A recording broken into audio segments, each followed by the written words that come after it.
Hello everyone, मेरा नाम है अमरदीप और आप इस वक्त देख रहे हैं एक्स्ट्रा क्लासेस। आज के वीडियो में हम लोग डिस्कस करने वाले हैं heating effect of electric current के बारे में, जिसे हम जूल्स लॉ ऑफ हीटिंग के नाम से भी जानते हैं।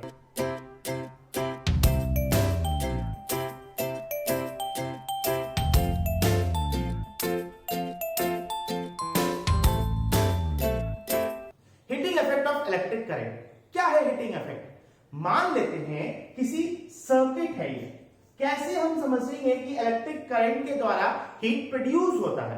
तो इस चीज को समझिए, एक सर्किट है, यहां पे एक रेजिस्टेंस लगा हुआ है।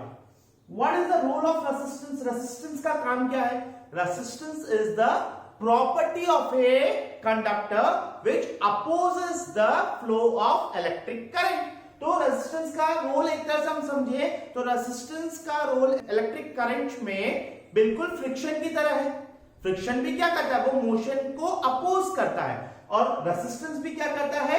इलेक्ट्रिक करंट के फ्लो को अपोज करता है। तो जैसा कि हम सब जानते हैं, इलेक्ट्रॉन्स जो है वो मूव करते हैं नेगेटिव टू पॉजिटिव, तो सारे इलेक्ट्रॉन्स पॉजिटिव टर्मिनल की तरफ जा रहे होते हैं।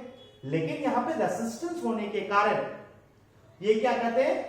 फ्लो ऑफ चार्जेस को अपोज कर देते हैं, और रेजिस्टेंस इनके फ्लो को क्या करता है? अपोज करता है, और ये जा करके दूसरे आयॉन्स के साथ जाकर के क्या करते हैं? कोलाइड करते हैं, जिनकी वजह से इनका काइनेटिक एनर्जी काफी इंक्रीज कर जाता है।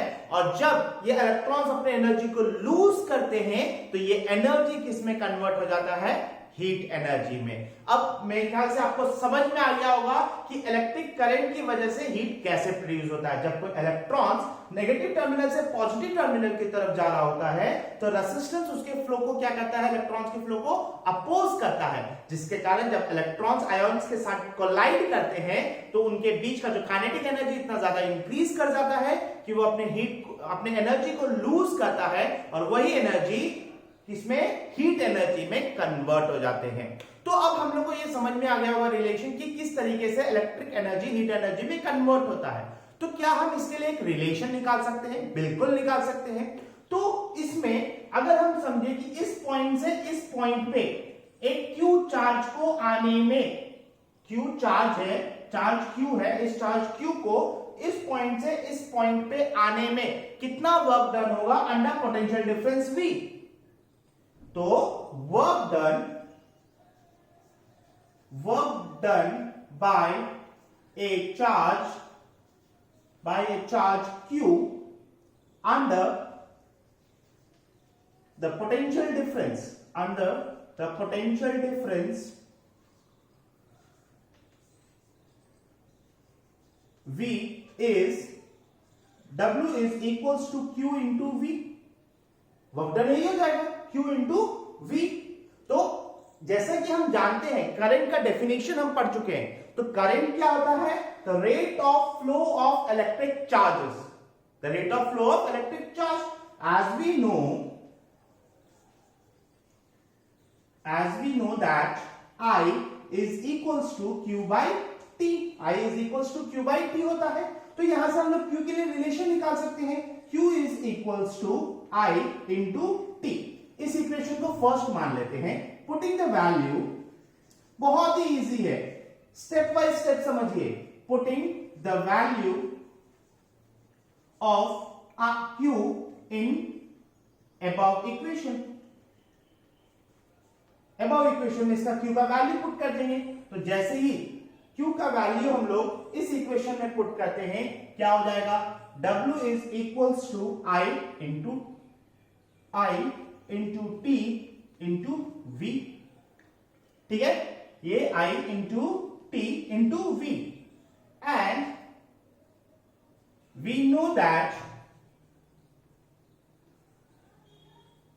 V is equals to I into R। अब ये कहां से आया? From Ohm's law. हम जानते हैं ओम्स लॉ की मदद से कि potential difference V is equals to I into R। तो अगर हम इस वैल्यू को, अब V का वैल्यू को अगर हम इस इक्वेशन को सेकंड मान लेते हैं, पुटिंग द वैल्यू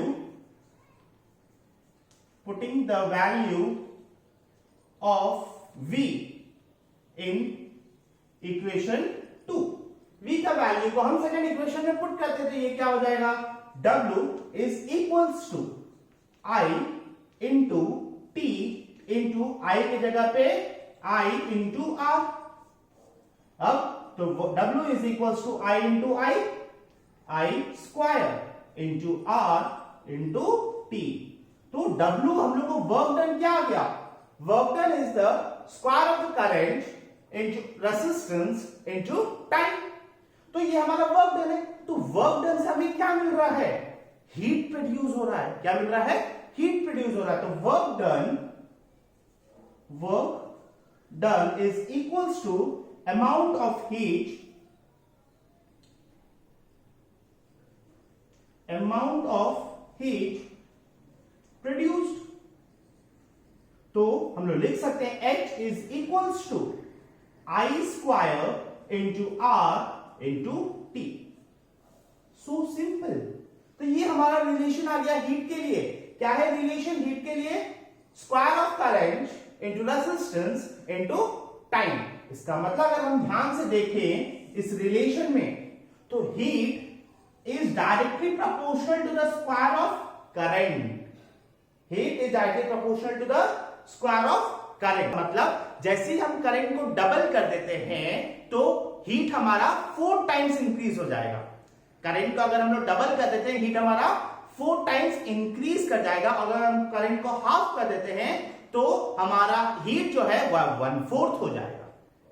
आज हम स्क्वायर टाइम्स है, तो अगर हम उसको डबल किए 2 टू 4 तो हीट क्या हो जाएगा, 4 टाइम्स इंक्रीज कर गया। अगर हम लोग करंट को हाफ कर देते हैं तो हमारा हीट जो होगा वो 1/4 टाइम डिक्रीज कर जाएगा। तो ये डायरेक्टली प्रोपोर्शनल है करंट के। करंट इंक्रीज होगा तो हीट भी इंक्रीज हो जाएगा।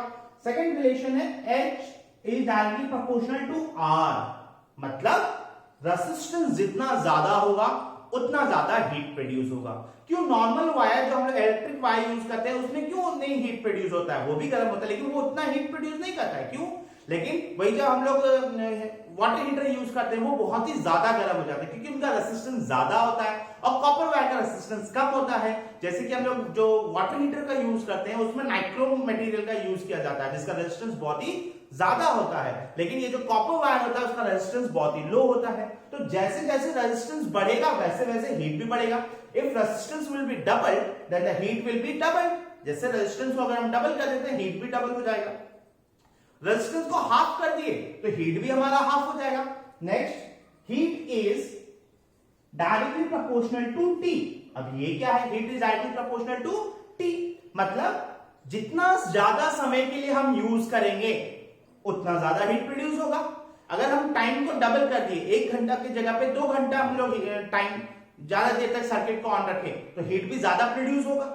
10 मिनट में अगर हम वाटर हीटर में स्विच ऑन करके 10 मिनट के लिए छोड़ देते हैं और कोई 15 मिनट के लिए छोड़ देता है तो टाइम ज्यादा हुआ तो पानी भी ज्यादा गर्म होगा, तो हीट भी ज्यादा प्रोड्यूस हो रहा है। इसका मतलब अगर टाइम डबल करते हैं तो हीट भी डबल हो जाएगा।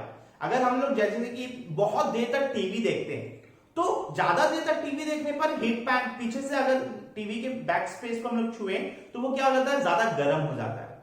लेकिन कम देर के लिए यूज करते हैं तो उतना गर्म नहीं होता है। तो उसी लैपटॉप हम लोग मोबाइल यूज करते हैं, बहुत देर तक अगर मोबाइल यूज करेंगे तो मोबाइल गर्म हो जाता है।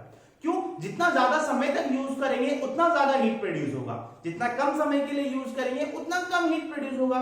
तो ये सभी heat is directly proportional to square of the current, heat is directly proportional to resistance of the circuit, resistance of the appliance, heat is directly proportional to the time।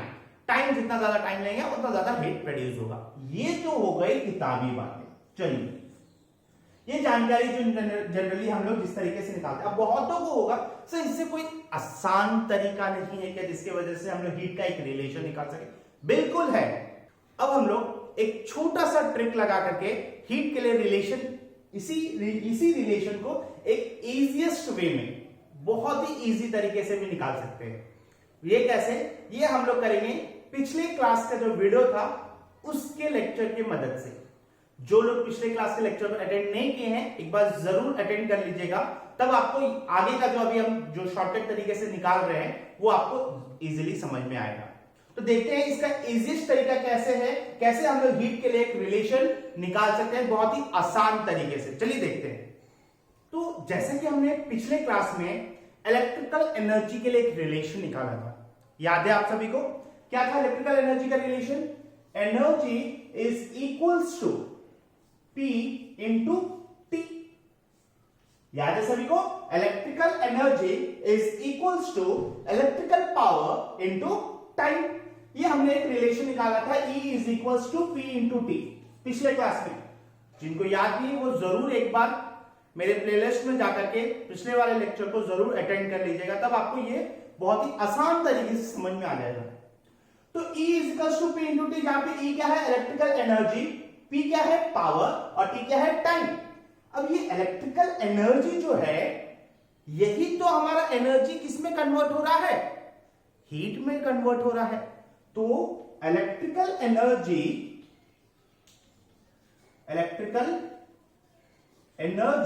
Is equals to heat. Electrical energy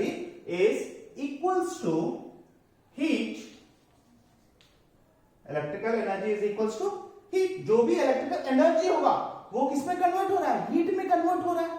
तो हम लोग यहां पे मान सकते हैं H is equals to P into T, जहां पे P क्या है? Electrical power. तो हमने वहां पे पावर के लिए एक रिलेशन फाइंड आउट किया था, P is equals to V into I, as we know. इसलिए हम बोल रहे हैं जो लोग को समझ में नहीं आ रहा है वो अगर पिछले क्लास के वीडियो को अगर ठीक से समझेंगे, देख लेंगे एक बार, तो उनको ये अच्छे से समझ में आएगा। और जो लोग देख चुके हैं पिछले क्लास के वीडियो को, वो आसानी से इससे रिलेट कर पा रहे होंगे किस तरीके से हो रहा है। तो यहाँ पे E is equals to P into T है, जहां पे electrical energy is equals to heat. तो हम हीट के लिए रिलेशन लिख सकते हैं H is equals to P into T, जहां पे P क्या है? इलेक्ट्रिकल पावर, और इलेक्ट्रिकल पावर के लिए हमने रिलेशन निकाला था P is equals to potential difference into I, correct? तो यहां पे हम लोग P के लिए इस रिलेशन में P की जगह पे इसको पुट कर सकते हैं। तो H is equals to V into I into T। अब इस इक्वेशन को हम लोग फर्स्ट इक्वेशन मान लेते हैं, H is equals to V into I into T। Now from Ohm's law क्या? V is equals to I into R, V is equals to I into R। तो अगर हम V की जगह पे I इंटू R को put करें तो क्या हो जाएगा? H is equals to I into R into I into T, I into T। तो ये क्या रिलेशन आ गया? H is equals to I square into R into T। अगर कोई इतना सा भी नहीं करना चाहते हैं, तो और पावर के लिए एक और रिलेशन था, यहां से पावर के लिए एक और रिलेशन था, P is equals to I square into R। अगर हम इसको डायरेक्टली यहां पे पुट कर दे H के जगह पे, H is equals to I square into R into T, यहां से भी हमको निकल जाएगा। P is equals to I square into R की ये रिलेशन हम लोग निकाल चुके थे। अगर हम इसको डायरेक्ट पुट कर दे P के जगह पे, H is equals to I square into R into T। ठीक है? क्योंकि हीट यहां पे एनर्जी से रिलेटेड है, तो इसका SI unit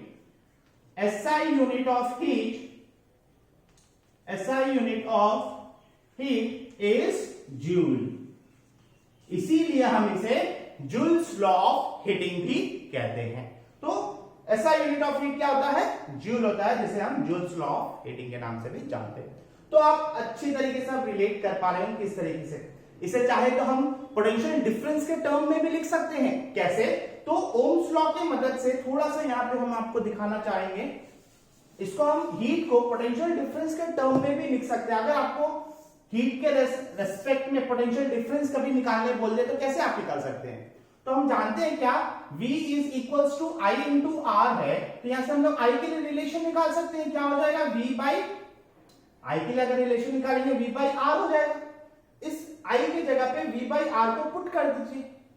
H is equals to v square by R square into R into T. R cancel हो जाएगा, बचेगा h is equals to v square by R into T.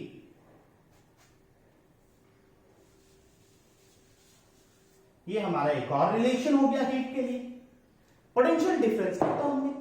तो इस तरीके से हम हीट के लिए डिफरेंट रिलेशन निकाल सकते हैं। मेन क्या है, ये H heat is directly proportional to square of the current, directly proportional to resistance and directly proportional to the time for it is used. तो the SI unit of heat is joule. SI unit of heat क्या होता है, joule होता है, इसीलिए हम लोग उसको जूल्स लॉ ऑफ हीटिंग कहते हैं। तो इस दो तरीके से हम लोग हीट के लिए रिलेशन फाइंड आउट कर सकते हैं। जिनको जो मेथड पसंद आता है वो उस मेथड से डिराइव कर सकते हैं रिलेशन को। तो अब हम लोग कुछ एप्लीकेशंस ऑफ हीटिंग इफेक्ट के बारे में बात करते हैं।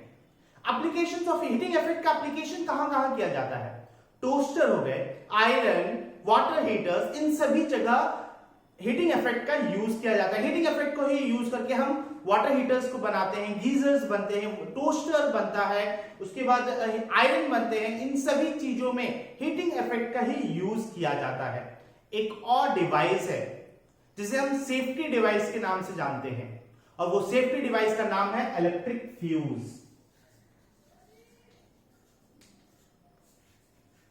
Electric fuse is a safety device. ये कैसा डिवाइस है, सेफ्टी डिवाइस, और ये जूल्स लॉ ऑफ हीटिंग पे वर्क करता है। तो कैसे जूल्स लॉ ऑफ हीटिंग पे वर्क करता है, आइए देखते हैं। फ्यूज का सबसे पहले हम लोग समझेंगे, ये एक मान लेते हैं